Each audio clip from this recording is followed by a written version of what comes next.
یاد رہے محرم الحرام ان مقدس مہینوں میں ایک ہے جس میں اللہ تعالیٰ نے مسلمانوں کو کسی قسم کے جھگڑے اور جنگ کرنے سے منع فرمایا۔ اس عقیدت کو ذہن میں رکھتے ہوئے محرم الحرام میں شیعہ حضرات مختلف دینی مجالس کے علاوہ ماتم کا اہتمام بھی کرتے ہیں۔ قصہ مختصر یہ کہ باقی تمام مسلمانوں کی طرح خاص طور پر شیعہ حضرات اس مہینوں کو انتہائی عقیدت سے گزارتے ہیں۔ اس چیز کو بنیاد بنا کر آج ہم آپ کو بتانے جا رہے ہیں پاکستان کی ذہین ترین خواتین سیاستدانوں کے بارے میں، جن کا تعلق نہ صرف فقہ جعفریہ سے ہے بلکہ یہ پاکستان کی شیعہ سیاستدان باقاعدہ طور پر مجالس کے علاوہ ماتم کا اہتمام بھی کرتی ہیں۔ نمبر 1، سب سے پہلے ہم بات کر لیتے ہیں مادر ملت یعنی محترمہ فاطمہ جناح کے بارے میں، جو قائد اعظم محمد علی جناح کی چھوٹی بہن تھی۔ محترمہ فاطمہ جناح 31 جولائی 1993 میں کراچی میں پیدا ہوئی۔ آپ یہ جان کر حیران رہ جائیں گے کہ ان کا تعلق فقہ جعفری سے تھا، اسی لیے آپ محرم الحرام میں باقاعدہ طور پر مجالس کا اہتمام کرنے کے علاوہ ماتم بھی کرتی تھی۔ سیاسی طور پر آل انڈیا مسلم لیگ پارٹی سے منسلک تھیں۔ انہوں نے پاکستان کی تحریک آزادی میں قائد اعظم کا بھرپور ساتھ دیا۔ یاد رہے کہ وہ شعبے کے لحاظ سے ایک سیاستدان اور ڈینٹل سرجن تھیں۔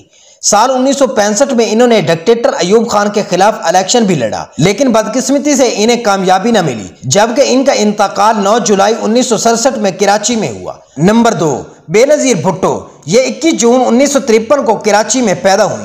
حیران کن طور پر محترمہ بے نظیر بھٹو کا تعلق بھی شیعہ مسلک سے تھا، یعنی بے نظیر بھٹو بھی باقاعدہ طور پر مجالس کا اہتمام کرتی اور ماتم بھی کرتی تھی۔ واضح رہے کہ انہوں نے اپنے والد ذوالفقار علی بھٹو کی وفات کے بعد پیپل پارٹی کا کنٹرول اپنے ہاتھوں میں لیا تو انہیں پاکستان کے 11ویں اور 13ویں وزیر اعظم بننے کا اعزاز حاصل ہوا، مگر تاریخ میں انہیں اس لیے یاد رکھا جائے گا کہ وہ کسی مسلمان ملک کی پہلی سیاسی خاتون وزیر اعظم تھی۔ انہوں نے 27 دسمبر 2007 کو وفات پائی۔ نمبر 3، سیدہ شہلا رضا۔ جیسا کہ ان کے نام سے ظاہر ہے کہ وہ شیعہ مذہب سے تعلق رکھتی ہیں، یوں یہ بھی ہر سال مجلس اور ماتم کا اہتمام کرتی ہیں۔ محترمہ شہلا رضا 15 مئی 1964 کو کراچی میں پیدا ہوئی۔ 2008 میں سیدھا یہ ڈپٹی اسپیکر منتخب ہوئی۔ یہ 2016 میں گورنر سندھ کے طور پر بھی اپنی ذمہ داریاں سر انجام دے چکی ہیں۔ Number 4، doctor Firdous Ashiq Awan. یہ 11 جولائی 1970 کو سیالکوٹ میں پیدا ہوئی۔ آپ جان کر حیران رہ جائیں گے کہ مذہبی طور پر فردوس عاشق اعوان بھی شیعہ مسلک کی پیروکار ہیں، تبھی تو فردوس عاشق اعوان بھی محرم الحرام میں باقاعدگی سے مجلس جانے کے علاوہ گھر میں مجالس کا اہتمام بھی کرتی ہیں۔ حیران کن طور پر یہ کبھی کبھار ماتم میں بھی حصہ لیتی ہیں۔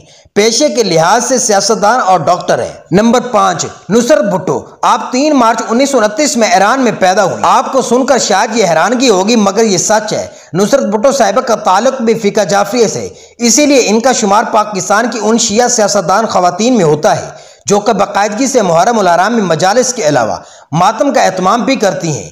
نمبر 6، محترمہ آصفہ بھٹو زرداری، جو کہ محترمہ بے نظیر بھٹو آصف علی زرداری کی بیٹی اپنے والد اور والدہ کی طرح ان کا تعلق بھی شیعہ مسلک سے ہے۔ آصفہ بھٹو 3 فروری 1993 میں امریکہ میں پیدا ہوئی، جبکہ یہ آج کل اپنے بھائی اور والد کے ہمراہ سیاست کرنے کے علاوہ اس وقت پولیو کے خاتمے کے لیے اقوام متحدہ کے سفیر کے طور پر خدمات سر انجام دے رہی ہیں۔ تو دوستو، یہ تھی پاکستان کی خواتین کی وہ لسٹ جن کا تعلق فقہ جعفری سے تھا۔